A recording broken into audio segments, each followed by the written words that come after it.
The House of Mystery presents Inside Writing, the radio show where authors discuss their writing process in all genres.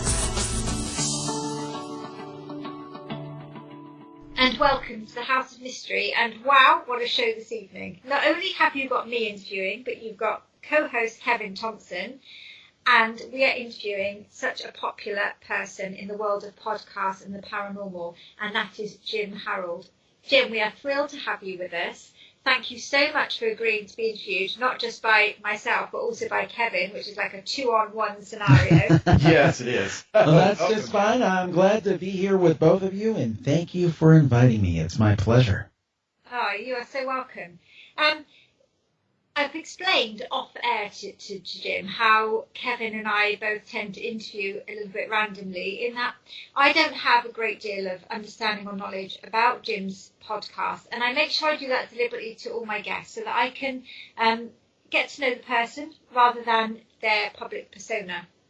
So my first question, Jim, is I'm going to work backwards, if that's okay. So who is Jim today, and how do you differ from Jim in 2004, the year before you created the Paranormal Podcast? Well, first of all, I technically know a lot more about the paranormal than I did back in 2004. I started in 2005. And that Jim was interested in the paranormal, but had no idea what he would be getting into. And the Jim now, even though I've done probably over 1,400 podcasts on various aspects of the paranormal, and when I say paranormal, I use the big tent philosophy and include UFOs and cryptids, but I've done 1,400 episodes on the paranormal, and Jim 2017 realizes that the more you know about the paranormal, the less you know, and the more questions come up. And Jim back then thought, or actually Jim in 2005 thought, oh, it'll be great if I do this podcast for 6 months. I'll get to talk to all these smart people about the paranormal, and I'll have it all figured out in 6 months. And Jim now realizes, no, I don't think so. I don't know if we'll ever have the final answers until we reach the other side. But it's sure fun exploring. So I guess that's one of the biggest differences. What do you do with the information? So I've interviewed, numerous people in the world of paranormal. I've worked alongside them, and I suppose you take little bits from each person, individual learning, or maybe something that you totally disagree with, and you form your own view. So what do you take from your interviews, or do you just kind of listen to them and they go into the ether? Well, no, I think that different interviews can have things that stick with me. My philosophy is this, and listeners who listen to the show sometimes get a little confused on this point. They assume that I bring someone on with a particular take on what ghosts are, for example, okay? And they assume, by the act of Jim having this person on the show, that Jim is endorsing their viewpoint. And that's not necessarily the case. Sometimes I agree. Sometimes I disagree. On some subjects, I may not have a strong opinion. But I think my job as a professional podcaster and essentially a broadcaster is to bring interesting people with a wide array of viewpoints about these topics, let them share their viewpoints with the audience, and not be an adversarial person. Occasionally I might say something like, well, Julie, a skeptic might say thus and so. It may be occasionally playing devil's advocate, but for the most part, let them have their say, and then let the audience decide. So kind of on a global level, I think my job is to bring people interesting shows, thought-provoking shows. Some people they may agree with, some people they may disagree with bitterly, but then let them take the information and do with it what they will. If it's something they want to pursue further, most of these guests have books and websites and different things that they do. Or if they chuck it on the ash heap and say, this isn't for me, that's okay too, that's it, right. In terms of me personally, I think it's like anything in life. Whether you're reading a book or taking some kind of training And boy, this has been a great training for me. I mean, I don't think I know the answers, but I know a lot more of the questions. So having to talk to people from like Eric von Daniken, who is the kind of the godfather of the ancient aliens theory, to talking to people like Brad Steiger, who's written more books on the paranormal than anybody living or dead, and Stanton Friedman on UFOs, and all these different great people. It's provided me a great education. I don't know that I have the answers, but from each person, if I think they have valuable information, I'll take a little pointer. It reminds me when I used to work in the business world, when we would take a training. It was almost my philosophy. They would try to give you the full picture and like, you follow this system. And I always kind of took it as every time I took a training, if I could get 2 or 3 little nuggets that would help me do my job better, then it was a success. And I kind of feel that way with these interviews, because I honestly don't think anybody has the whole answer.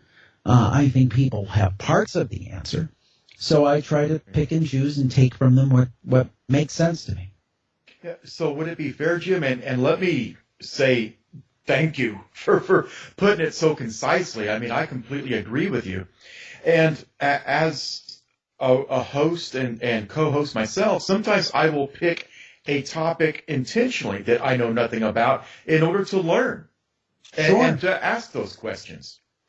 Well, that's the funny thing is people will say, oh, Jim, you're such a paranormal expert. And it's like, no, I'm not a paranormal expert. I'm just basically just like you. And sometimes one of the biggest compliments somebody will give me is, you asked the question I would have asked, or I wanted to know. And that to me is a great compliment. And it's something Julie was saying about not over-prepping for an interview. And there was a famous American broadcaster who never read the book, Larry King, and he said he would never read a book of somebody who came on the show, and a lot of people said that was a big cop-out. It's like, oh, you're not preparing. And I can't say I read every book. I try to skim through. I try to get some key points, those kind of things. But doing basically 24 shows a month, whatever it is, there's no way I could read every book that's of guests that are on, or I'd read, that's all I would do.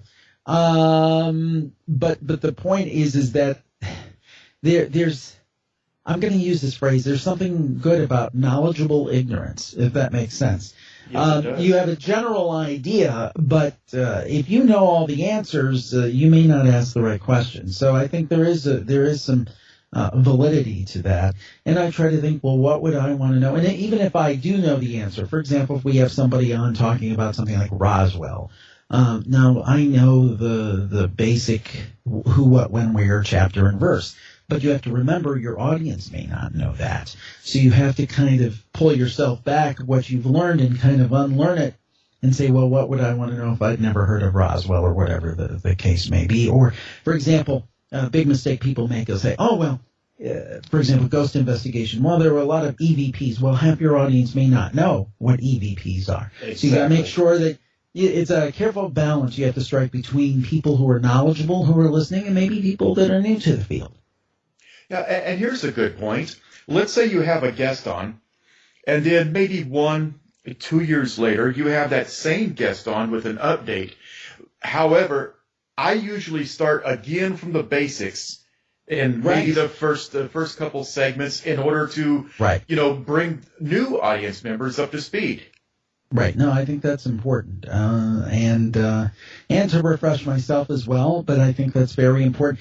Something like for people who may not be familiar with this case, this haunting, or this UFO case, or this particular cryptid, whatever the case may be. I think that's extremely valuable. So I think you always have to keep in mind your audience, their knowledge level, and what they want to know and what they're interested in.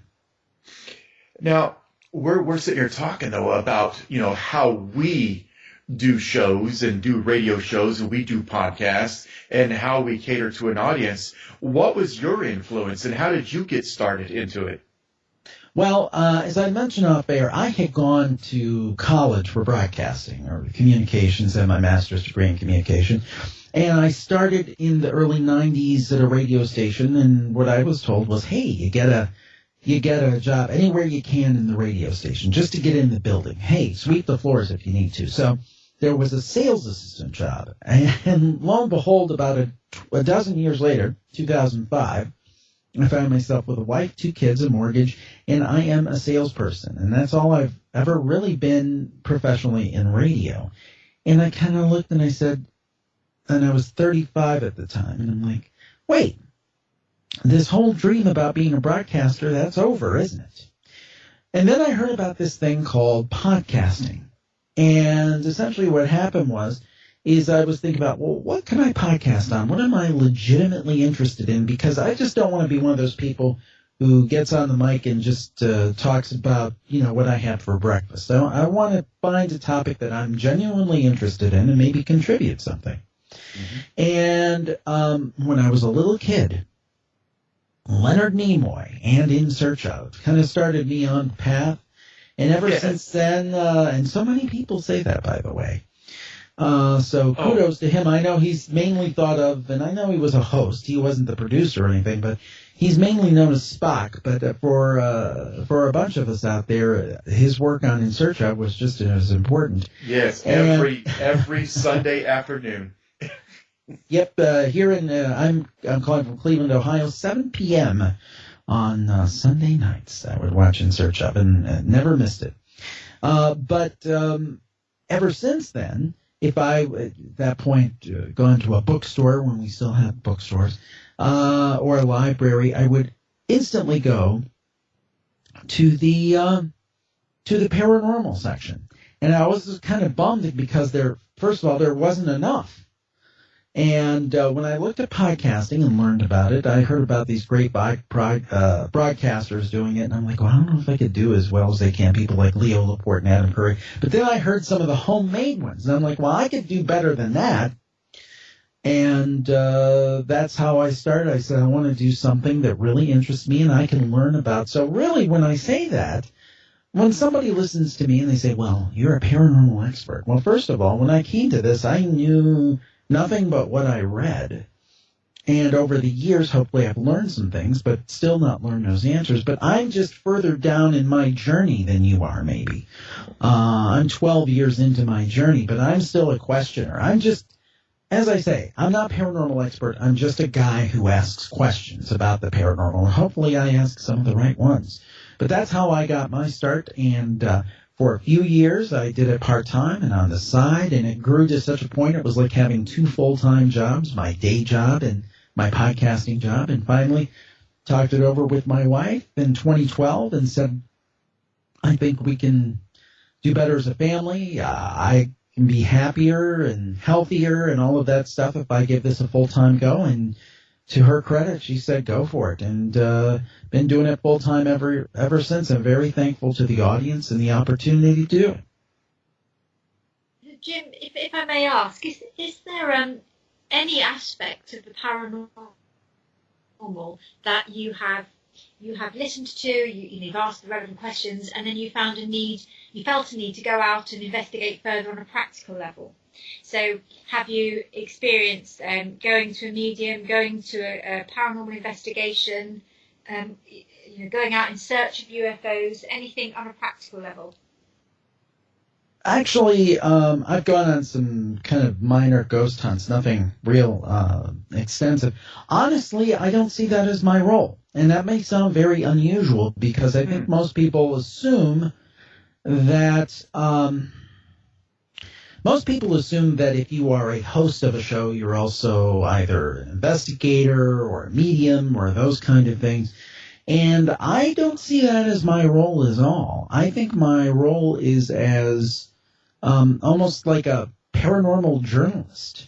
Another thing that I do in addition to the interviews is I have a show which is probably my most popular, Jim Harold's Campfire, where people call in and tell their own supernatural stories. So to me, my job and my role in all of this is to surface the information, surface the accounts, surface the information from the experts and also from just everyday people who have experienced strange things. I have several books based on the Campfire Show. So to me, that's my role. And this is the analogy I would give. You know, if you watch a sporting match, you'll have broadcasters, and many times you'll have broadcasters who played the game. You know, they used to play football or whatever it might be, and then you have other broadcasters who are just professional broadcasters. That's all they've ever been, and they see their role to report these various contests. That's what I see as my role with the paranormal, is to report it and to get the information out there, whether it's somebody who's written 50 books or someone who just saw a ghost on a Friday afternoon.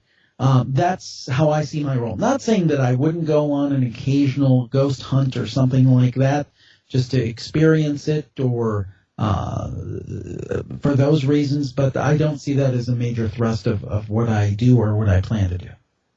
So is there anything in what you've heard, I suppose, for me, I'm a medium, but at the same time, I interview others and I respect their views. I may not always agree with those views because you have your own set of values, beliefs, etc. But is there any part of the paranormal world that you find harder to believe? And remember, when I talk about the paranormal, I'm using a very kind of big tent philosophy, and some people may exclude this. But for example, some people will include things like cryptids or cryptid creatures. Yeah. Right. Like Bigfoot and those type of things. I'm a little more skeptical on those. I mean, if we're talking about things like sea creatures and those kind of things, that's very easy for me to believe because the oceans are so unexplored. With something like a Sasquatch or a Bigfoot, I tend to be a little more skeptical because we haven't had a body. Now, again, being somewhat skeptical is different than saying it absolutely cannot be. I would not rule it out, and I think it is still within the realm of possibility. But if somebody asked me, I would say the chances are 20 to 30%. Whereas life after death, I would say it's 99.9. That there's something to the UFO phenomena, I would say it's probably 95%. Some of those I'm very much in the direction of believer. Cryptids, it takes a little more convincing for me. But that, I wouldn't rule it out. I think it's possible, just probably not probable. But I still do a show for my premium club called the Cryptid Report because I know many people are interested in it. And I also like to hear different viewpoints. I was just interviewing Nick Redfern about cryptids, and I can't recall the point it was, but it was a very good one. And it was something, even after all these years of doing this, and this is why it's very important to pay attention to these interviews as an interview, because sometimes you'll learn something. It's like, I can't believe I didn't know that, or I didn't think about that possibility. So I want to keep an open mind, but that's one that I'm a little more skeptical about. Okay, and you mentioned your campfire books. Yes. And your campfire shows. So tell us a little bit about that. How does it work? Well, the way that started was in 2009. I think it was literally I didn't have somebody that week lined up for the show. And I said, I have to put out an episode. What could we do that's different? And let's do a show where just listeners call in and they tell their stories of the supernatural. And lo and behold, we published that episode. It was extremely popular. And I'm like, aha, there's a show here. So we started Campfire in 2009, and it is basically that. The show usually runs these days. We've lengthened it a little bit. It usually runs about an hour.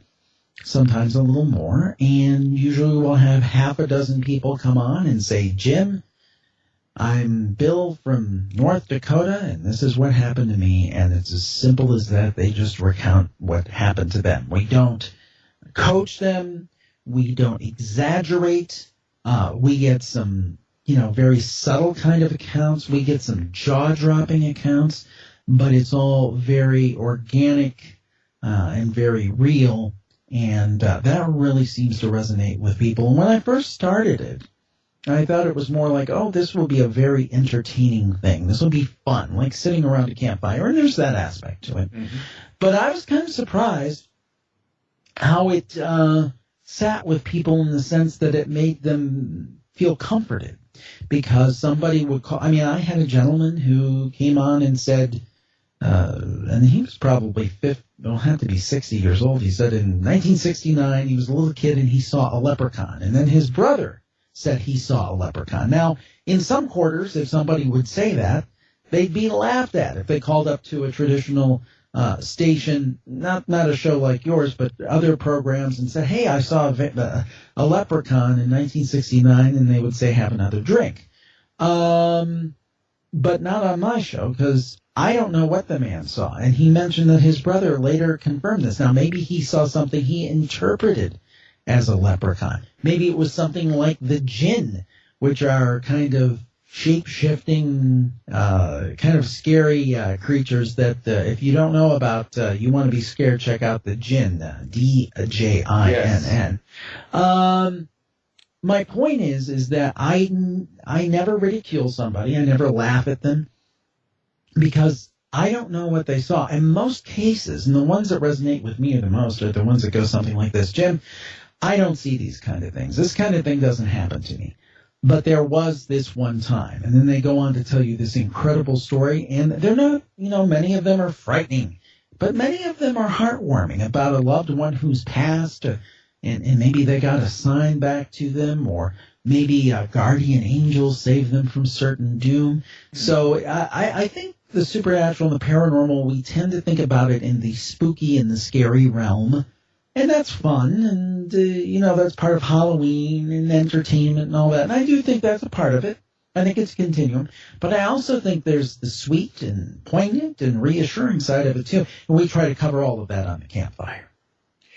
Now, having said all that, Jim, and we've said a lot, let me tie a lot of things together. Now, paranormal, let's just look at it. Like you said, it's an umbrella term, and there's so much underneath of it. But you've done this a long time, what is your favorite topic? And I already know it's not cryptids. So what is your favorite topic, and what guest has inspired you the most, and changed the way that you think? Well, the second question is a little tougher because there's so many people that I've talked to who've been interesting. But the topic by far that interests me the most is the one that relates to all of us, the afterlife. Because I've often said this. We might not all see a UFO. We might not all see a cryptid. We might not all see a ghost even. But I can tell you this, and I hate to be the one to break it to everyone, but we're all going to die. Yes, yes. There's no question about it. And pay taxes. And don't even get me started on that. But anyway, the point is that this is something that is universal. I think it is the great mystery, and I think everybody wants to know. I mean, even people who don't believe in an afterlife wonder, and even people who do believe in an afterlife wonder. Is this just, do you just kind of go to sleep and that's it? Like you're asleep forever? Is that all it is? Because if you think about it, sleep, little death, basically you're really not conscious much of the time. You don't know, is that what happens when we die, or do we have a great reunion with our family? You ask how maybe I changed. I can't give you a guest per se, although a great guest for the subject's Professor Jim B. Tucker from the University of Virginia. He's taken on the work of Ian Stevenson. But the idea of reincarnation, I come from the Christian faith, so it's a little bit in the face of what I was brought up with, although to hear many people tell it, reincarnation was once part of the Christian faith and taken out, I think, in the Council of Nicaea or something. Yes, but it was. That's something that I was always curious about. Even as a little kid, there was even a movie here in the States, The Many Lives of Peter Proud or something like that. I remember as a little kid. So I was interested in this as a little kid, which is kind of interesting in itself. Maybe something was trying to speak to me. But that's one that I'm a little more in the camp of it's possible than before I just kind of rejected it out of hand. So I just think the couple biggest changes to me philosophically is that the universe is way more complicated than we have any idea of. And that was Plato's parable of the cave. I think that's right. Is the idea that we're kind of chained against this wall.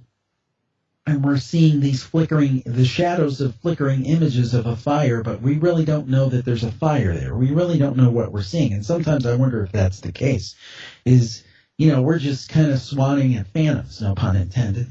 And we really have no idea what's going on. It's far stranger and far weirder. The other thought is that all of this stuff is somehow connected. There's a lot of coincidence between these different kind of phenomena that I never looked at. If you look at I talked about the In Search Of show, and they would say, we will investigate UFOs, cryptids, and all these different things that they're strange animals. I think they said strange animals.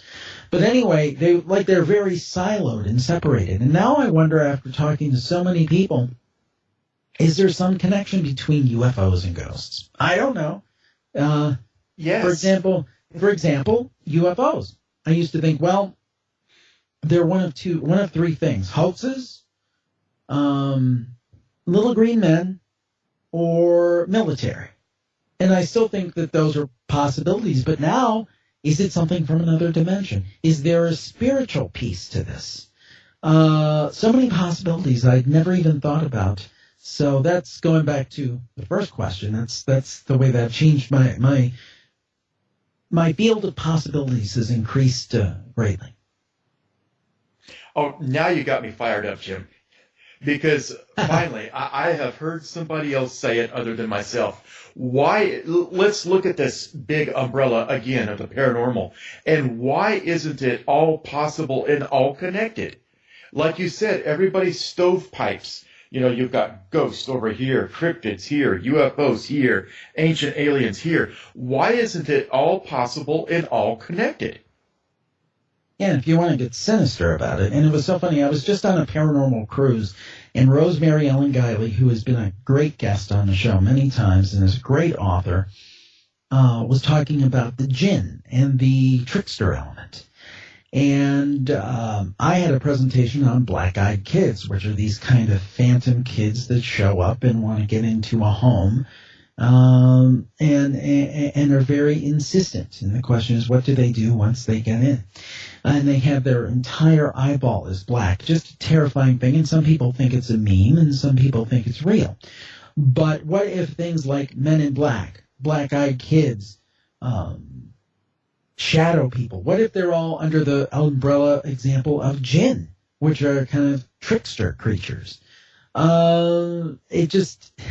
It's like a gigantic rabbit hole, because you go down it and it's like you're in Alice in Wonderland. You don't know top from bottom, left from right, and there's no absolutes. And it's just puzzling. Sometimes it can actually be frustrating, but it's just fascinating going down these little rabbit holes and seeing what lies beyond.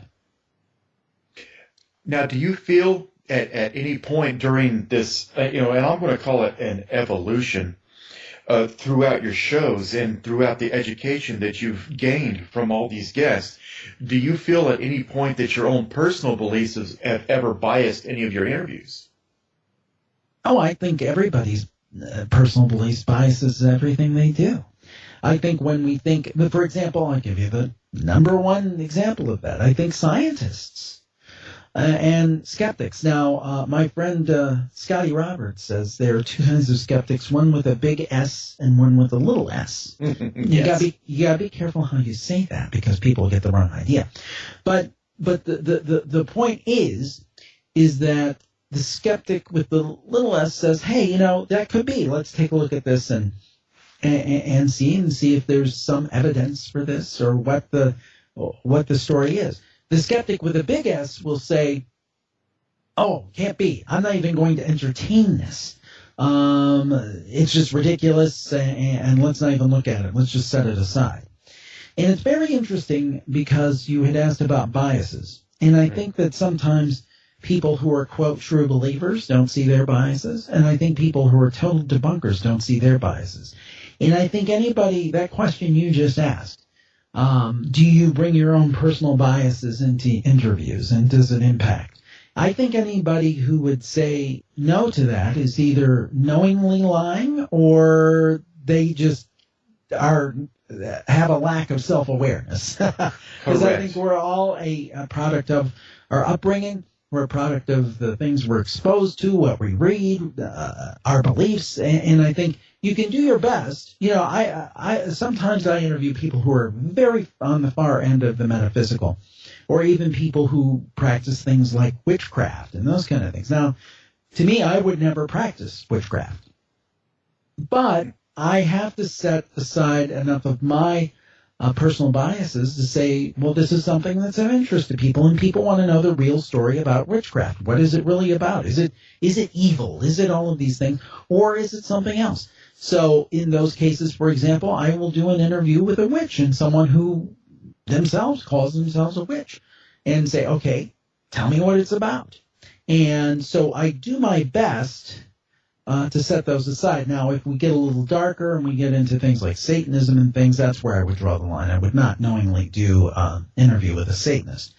But to a point, I try to set my biases and my beliefs aside and say, well, let's hear right from the horse's mouth. Let's see what they have to say, and then we'll go from there. Because my whole take on belief is this. It's kind of like the old maxim, your right to throw a punch ends at my nose. and I'm going to use that. Yeah. Basically, the idea is this. I don't care if you believe in a hood ornament, as long as you don't hurt anybody. Now, when you tell me I have to believe in a hood ornament and that it's a deity, then we have a problem. And that's where I think we get into problems with religions. We see, as we're recording this today, there was another terrorist attack apparently in New York, yes. Which may have been inspired by some radical beliefs. I think that's the problem. If we can all say, hey, you can believe what you can believe, I can believe what I can believe, we can have a spirited discussion about it, but there's no closing off of free speech. There's no violence. There's no saying you have to believe what I believe. I think that's where we should be, and I think we're getting away from that. I think we need to get back to it. I think so many people have, it doesn't matter who you interview, every individual person has their own set of beliefs, Sure. based on their values, etc. And certainly as a medium, I would go on stage and say to people, I have no idea how I know what I know. I have hypotheses, I have some sorts of idea only because of what other people tell you, what other mediums tell you, but how do I experience it? This is how I experience it.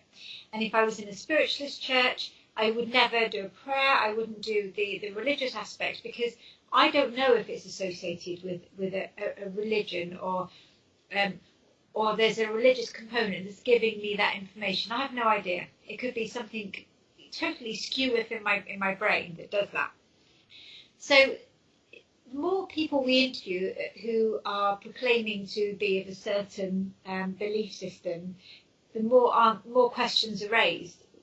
So the idea that we would ever come to an answer about what is the afterlife, what is the purpose of living, what do we bring to the table, are we governed by other beings, are we almost living in a matrix? It's never ending, isn't it? We're just never going to be able to come up with the answer. I think that's true. I often wonder, and again, I am a big, and people don't think this, but I'm a big fan of science. My goodness, we wouldn't be able to do what we're doing right now without science. I wouldn't be able to podcast, and in the colder climates, you couldn't even have heat. I mean, my goodness, we owe our lives to science, and I think science is great.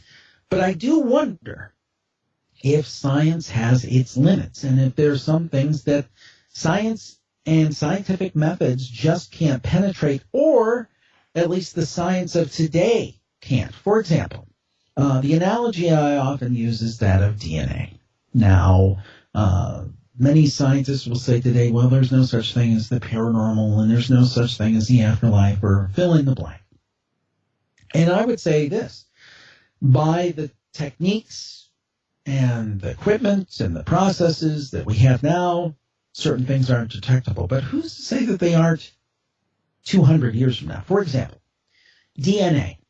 Now, we did not know that DNA existed in 1900, but now we know that DNA exists, and we've sequence the genome.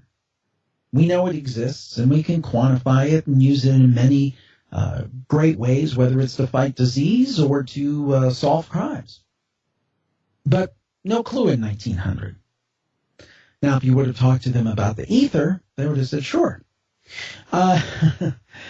Same point. Even though science is fantastic, and I'm holding in my hand a pocket computer called an iPhone that has more power than, way more power, than the computers that they sent man to the moon with. Yes, the Apollo mission. Yes. The point being that technology is great, and our advances have been great, but that doesn't mean that they're infallible or complete in any way. So just because you can't see it or measure it today doesn't mean it doesn't exist. And then I wonder if certain things, like the spirit, like the soul, which was supposedly 21 grams, I guess, if those things just can't be tested and they're kind of resistant to testing, almost like something or someone doesn't want us to be able to test it. Because the idea is, well, if you, first of all, when it comes to psychics, I'd be interested in Julia's thought on this, is they say, well, why can't you replicate it in a laboratory? Well, my point would be, doesn't being in a laboratory change the whole vibration? It changes the whole situation. Plus, what is success? What are you expecting? 10 out of 10? Are you expecting statistical significance? So I think these things are very, very hard to answer and very, very hard to scientifically measure. I interviewed the famous skeptic Dr. Michael Shermer, who's probably, other than James Randi, the most well-known skeptic on the earth. And a really nice guy, I've got to say. I mean, many people in his situation would not have given me the time of day, and he was generous with their time. And I think we did a show, 30, 40-minute show. And I said, well, Dr. Shermer, I can probably agree with you in a large amount of cases that, yes, good-meaning, well-meaning people are mistaken, because I do believe that happens. I mean, people want to sometimes assign the paranormal to things that are just a draft or electrical interference or whatever the case may be. I think that happens. Not necessarily out of any kind of malevolence or trying to hoax somebody, but people just sometimes like to have a spooky explanation. Other times, unfortunately, I think there are people out there who try to do it for a profit or whatever the case may be. But I think there are plenty of cases, and even if it's a very small percentage, let's say it's just a few percent, let's say it's 3%. And let's say out of the millions of cases reported, 3% have no logical explanation. You've got somebody of very high repute, someone who's very well thought of, someone who's intelligent, has a lot of veracity, a good person, has a lot of character witnesses. There's a lot of accounts like this. What about those few percent? And he basically said, well, we know about those, but we just put them on the shelf. And I'm like, well, wait a minute. You're taking the cases that could be looked at and examined, and we know that the person's probably not lying, that all the natural phenomena or any kind of man-made thing is ruled out, and these are great cases, and your answer is just put them on a shelf? I didn't get that. I didn't understand it. Interesting. Your listeners can look this up. There's a great article in Scientific American by Dr. Shermer a couple of years ago, where he talked about what appeared to be his own paranormal existence. And towards the end of it, he said something like, well, of course it wasn't paranormal, but these kind of experiences can shake a skeptic to his core. And it's like, I think it was. I think it was paranormal, the way he was describing it. It's a great story about his wife. I guess he got married within the last several years, and her grandfather, and a radio that kept playing. And it's a great story. It'd be perfect on a campfire. And he still wouldn't say it might be paranormal, but you kind of sensed in the story he didn't really know how to end it, because the only logical explanation is that it was paranormal. When I first started, I had spiritual experiences as a child, but certainly my mediumship didn't kind of click in until I was much older. And one of the things that I always, I guess, as that started to click in, I was, you hear all these stories from other people about their experiences and what it should be like and what you should be believing and what you should be hearing, seeing, doing, etc. And it does take a long time, I think, through your own experiences to develop an identity, to understand and to be responsible with whatever knowledge and experience you have with other people, because people are so vulnerable. And so, what you've been talking about is those people who want to believe in something, and they'll have some sort of psychological reason going on for why they might want to believe in something, and about how we as individuals support people that we're hearing on our shows, that we I've had people on the shows I really have believed have had mental health difficulties as opposed to have had an experience. And I think there's a responsibility there, certainly with the way that maybe I would interview, in making sure those individuals were okay.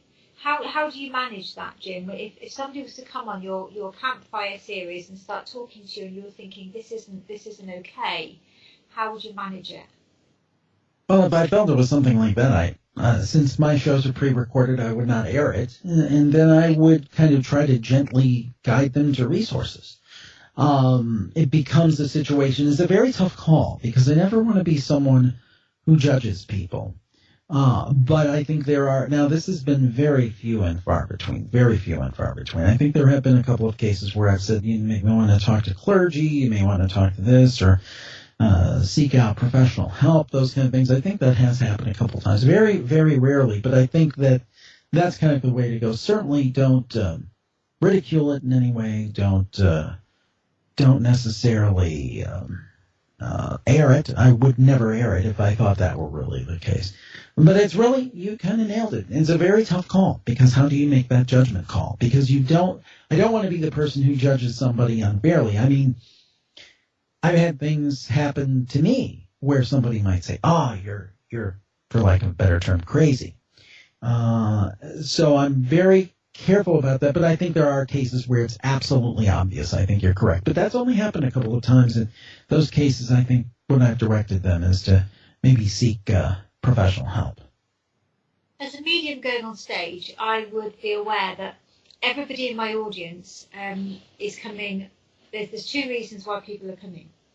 There's one is because they are sceptical. There's never a non-believer in the audience, and that's because they wouldn't be there if they weren't inquisitive. There's something there, there's a little trigger somewhere that's saying, there could be something in this could be right. Or there's people who are vulnerable and they've lost people and they desperately want something from you. And I'm always very conscious of the role that I bring to the table in that moment when people are that vulnerable. And if out of the blue I give something, a message or something to somebody that lifts them and is absolutely spot on, and I say a phrase, a word that comes from somebody that is very meaningful to that person, then that I would see as my role. It's very difficult when you're in front of an audience and you know that there are those two reasons why people are there, and inherently there's that huge responsibility with people's welfare. And then I've sat there when I've had experiences of hanging and being hanged, and I knew somebody had committed suicide, and about how you learn how to question people and ask information without making them more vulnerable or leaving them in a vulnerable place at the end of an interview, for example. So you can manage that better on stage because they're in front of you, you can see their responses, but certainly when you're doing things over the kind of airwaves or the internet, that's much harder to do because you can't gauge somebody's response or how they're managing the information or the questions that you're giving. Does that make sense? It's a long... Yes. Well, I'll tell you something that happened here in the States that was very, very sad. There was a case where, and this happened in Cleveland, where I live in Cleveland, Ohio. You may remember, it made worldwide news. There were, I believe it was 3 women who had been captured and kept for years in a basement. Just a terrible story. They were captured as very young women, and in some cases impregnated, and this man had held them captive for years. And eventually he ended up going to jail, and he killed himself before he could be prosecuted. But nevertheless, so anyway, one of these moms of one of these women went on a national talk show and was read by a very well-known psychic who I believe is passed now. I won't even use the name. But this psychic said, "Your daughter is dead." Well, you can imagine the heartbreak it brought this woman. Not only was she not dead, this woman ended up dying, and then her daughter was found alive a few years later. So, that woman died thinking that her daughter was dead, probably largely because this psychic made a mistake. So if you're going to say something like that, boy, you better be really sure of it, because it probably destroyed the last few years of this woman's life. And actually the host of the show, Montel Williams, apologized to this woman once she was released, this victim, for what happened. I mean, personally, I wouldn't ever come out with anything like that. And I think that when I go on stage, I will talk about the fun that you can have as a medium, as opposed to just the kind of the doom and gloom. That's just the way I am, because that's my persona on stage, and I want people to go away feeling uplifted, not feeling or being kept within a grief cycle. Yeah, that was just a very, very sad story. I believe this prediction was made in 2004. The woman died in 2006, and then this girl who became a young woman wasn't released until 2013. So I guess never say never, and just chilling. Yeah, definitely, absolutely. Okay, so a final question from myself, and I'll hand back over to Kevin. But in all of your experiences, you said, Jim, that you started off not knowing as much, and then although you still don't know anymore, but you know what questions to ask because it's such an expanding subject. Right. If there was one question that you could have answered in the world of paranormal, what would it be? Oh, boy. Well, it's a two-parter. I hope I can give a two-parter. Do we survive? Well, it's cheating, but we'll let you. Do we survive physical death, and what is that experience like? I think that's the two-part question that I would ask, because that answers a lot of other questions too. It answers, is there a God, which I happen to think there is. Different people may call him or her different things, but I believe that there's a higher power. So yeah, I think that would be my question. Okay, so Kevin, just one more. Why would you want to know that? What would it bring to you that you haven't? Well, what is the greatest fear of people? The greatest fear is the fear of the unknown. This would be assurance. It would be assurance in one direction or the other. I think maybe if we knew that there wasn't anything after this, I think that's kind of a downer. But maybe we learn to, I've heard people who say, goodness, I hope this doesn't happen to me or anybody I love. I'm not wishing it on anybody. But I've heard people say that when they're given a terminal diagnosis, that they live each and every day, a switch is flipped, and they live each and every day very mindfully and get every ounce of life out of those few remaining days. And maybe that would have that impact if we found out there was nothing. Say, hey, you better make this good for what it is. This is it. And if it turned out the other way, which is kind of the way I hope it turns out, hopefully you have an opportunity to reunite with your loved ones. That's a big one for me, who have passed. And also know that, you want to take advantage of every day you have here, but it's not the be-all and end-all. There is something to look forward to. So I guess those would be the kind of flip sides of the coin of why I'd want to know. Okay. So, Jim, how can people get in touch with you? If they have a campfire story, or they want to hear your podcast, or they actually want to contact you, how do they get in touch with you? A couple ways. JimHarold.com, JimHarold.com is the hub for everything I do. If you want to check out my podcast, you can on all the regular podcatchers, or you can download a free app that I have on Apple, Android, and Amazon tablets and so forth. Pretty much all the major devices. It's called Jim Harold Spooky Studio, and that's free, and you can listen to a ton of free podcasts on that. And then also I'd recommend everybody check out my Facebook group, Jim Harold's Virtual Campfire, where people log in and they tell their stories. And I think right now we have something like a little over 13,000 members to that Facebook group. Yeah, that's really exploded. That's something I wish I would have done 2 or 3 years earlier. It's been around maybe about 2.5 years now, and it's just going great guns. And the beauty of that is the campfire is 24/7, 365 days a year, because people just put their stories up and say, hey, this is what happened to me. And we've got some good moderation there, so we keep out the spammers and all that. So it's Jim Harold's Virtual Campfire on Facebook, and that's free as well. So those would be kind of the 3 touch points. And as I said, all of the major podcast apps. And then we can go from there. But I really appreciate your time today. I really enjoyed our discussion, and hopefully you can have another discussion. Maybe next time I could tell you some campfire stories. Oh, absolutely. And as a note before we close, you've also compiled those stories into 5 books.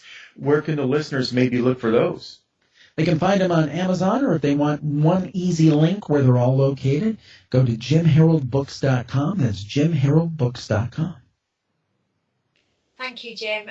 Wow, what a great experience interviewing you. Thank you to my co-host, Kevin. It's been a long time since Kevin and I have worked together, so it's just been great catching up with Kevin. And for us both to be able to interview yourself, Jim, who's so experienced in the podcast and the paranormal world, it's been fun and informative. And wow, looking forward to the next time when you share your stories. Thank you. Absolutely, thank you all. Jim Harold. To find out more about our show, guests, or to listen to past shows from our archive, please go to www.houseofmysteryradio.com. Show's over for now. Was it as good for you as it was for me? Well, good night. This has been a production of Something Weird Media. I'll be back.